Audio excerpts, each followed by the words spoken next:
আসসালামু আলাইকুম। আমি ডক্টর জানাতুল ফেরদৌস বলছি। অনেকেই আমার কাছ থেকে জানতে চেয়েছেন যে ম্যাডাম একটু বড় বাচ্চাদের খাদ্য তালিকা দিবেন, 4 থেকে 5 বছর বা 6-7 বছর পর্যন্ত বাচ্চার খাদ্য তালিকা। তো আজকে আমি সেই তালিকাটা বলে দিচ্ছি।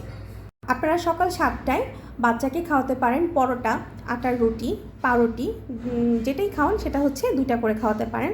সাথে হচ্ছে ভাজি, হালুয়া, ডিম অথবা পায়েস।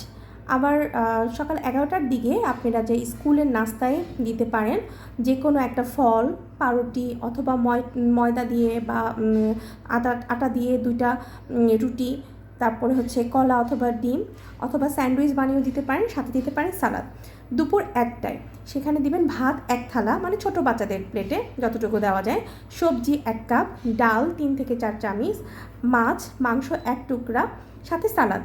আর বিকেল 5টায় দিবেন বিস্কিট অথবা মুড়ি, খই অথবা কলা অথবা যে কোনো একটা ফল দিতে পারেন, 2টা আলু সিদ্ধও খাওয়াতে পারেন। রাত 9টার দিকে আবার দিবেন ভাত 1 প্লেট, আর সাথে শাক সবজি নিরামিষ থাকবে একটা, সাথে মাছ মাংস দিতে পারেন, সালাদ দিতে পারেন।